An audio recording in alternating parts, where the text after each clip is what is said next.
अगर आप वाकई मुर्दे को जिंदा होते और उस तरह की चीजें देखना चाहते हैं तो यही वो लोग हैं। अगर आप मणिकर्णिका और हरिश्चंद्र घाट जाएं, वहां अघोरी बैठे देखते रहते हैं। जो कोई भी वहां आता है वो उससे पूछते हैं इस आदमी की उम्र कितनी है, वो कैसे मरा। इसलिए कुछ लोग जो नहीं चाहते कि ये पता चले, वो प्लास्टिक की शीट से उन्हें ढक देते हैं ताकि लोग उसे देख न सकें। उस आदमी की उम्र कितनी है वो नहीं बताएंगे, लेकिन अघोरी जानना चाहते हैं। अगर वो एक युवक है जो एक प्रचुर जीवन था और वो किसी वजह से मर गया, वो उस तरह का शव चाहते हैं। जब ऐसा होता है तो वो वहां काम करना चाहते हैं। ताजा शव में कुछ संभावनाएं होती हैं, तो कुछ प्रणालियां उसका इस्तेमाल करती हैं। तो वो ये करते हैं कि मर चुके शरीर में अभी प्राण बाकी होता है, तो वो वहां बैठे होते हैं। अगर आप मणिकर्णिका और हरिश्चंद्र घाट जाएं, वहां अघोरी बैठे देखते रहते हैं। जो कोई भी वहां आता है वो उससे पूछते हैं इस आदमी की उम्र कितनी है, वो कैसे मरा। इसलिए कुछ लोग जो नहीं चाहते कि ये पता चले, वो प्लास्टिक की शीट से उन्हें ढक देते हैं ताकि लोग उसे देख न सकें।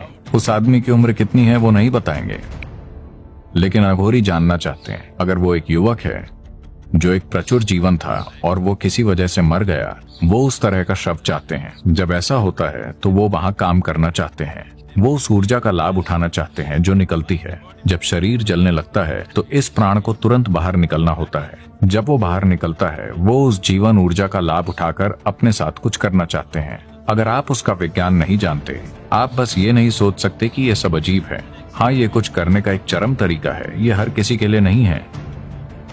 कोई ऐसा रास्ता क्यों चुनेगा? क्योंकि वो जीवन को अच्छे और बुरे की तरह नहीं देखते।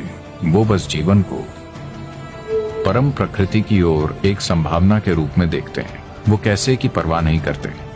वो परवाह नहीं करते कि वो वहां कैसे पहुंचेंगे। अघोर कभी भी सामाजिक रूप से स्वीकार्य मार्ग नहीं रहा है, क्योंकि वो लोग जो चीजें करते हैं वो आपकी किसी भी कल्पना से एकदम परे है। तो वो तमाम तरह की चीजें करते हैं। ये ऐसे लोग होते हैं, अगर आप वाकई मुर्दे को जिंदा होते और उस तरह की चीजें देखना चाहते हैं तो यही वो लोग हैं। ये बहुत, मैं कहूंगा कि अपरिपक्व तकनीक है। अगर आप एक तकनीक के तौर पर आध्यात्मिकता की सभी प्रणालियों को देखना चाहते हैं तो ये बहुत अपरिपक्व तकनीक है, लेकिन फिर भी एक तकनीक है। ये काम करती है, लेकिन अपरिपक्व है। देखिए, अब अगर आप पानी खोजना चाहते हैं, आप खाली हाथों से कुआं खोद सकते हैं, या आप सब्बल और फावड़े से खोद सकते हैं, या किसी और तरह के और बढ़िया बर्मों का इस्तेमाल करके खुदाई कर सकते हैं, या आप एक ड्रिलिंग मशीन से खुदाई कर सकते हैं। आज आप वास्तव में उसे लेजर से कर सकते हैं। ये महंगा है, इसलिए कोई नहीं करता, वरना आप लेजर से कुआं खोद सकते हैं। वही कुआं, वही पानी, लेकिन आपका तरीका अलग। तो अगर आप खाली हाथ से उसे करते हैं, तो जब तक आप पानी पिएंगे, आपके हाथों में कोई नाखून या त्वचा नहीं बचेगी। लेकिन आपको परवाह नहीं है, क्योंकि आपको बहुत प्यास लगी है। आपको बहुत प्यास लगी है। इन मार्गों को आमतौर पर आध्यात्मिक आयाम से अधिक तंत्र शक्तियां पाने के लिए अपनाया जाता है, इसीलिए वो उस मार्ग पर जाते हैं।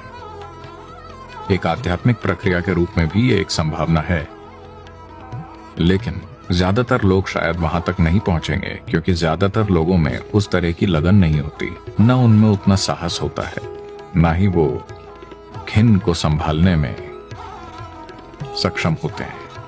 क्योंकि अघोरी मार्ग पर आपको सबसे घिनौनी चीजें करनी पड़ती हैं। लेकिन ऐसे लोग वो चीजें करते हैं जो कुछ शक्तियां हासिल करना चाहते हैं, जीवन पर हावी होना चाहते हैं, दूसरे लोगों पर हावी होना चाहते हैं। उस संदर्भ में हाँ, ये एक सक्रिय और असरदार मार्ग रहा है। ये कुछ लोगों के लिए एक सक्रिय और असरदार आध्यात्मिक प्रक्रिया भी रहा है, लेकिन ऐसे लोग बहुत कम हैं, दूसरों के लिए नहीं। दूसरे लोग इस तरह के मार्गों पर टूट जाएंगे, वो बस टूट जाएंगे, क्योंकि इसके लिए अलग तरह का होना होता है। वो उस मुकाम तक पहुंचना चाहते हैं जहां आप जिस चीज से नफरत करते हैं, वो उससे दोस्ती करने की कोशिश कर रहे हैं, क्योंकि जैसे ही आप किसी चीज को पसंद करते हैं और किसी चीज को नापसंद करते हैं, आपने अस्तित्व को बांट दिया है।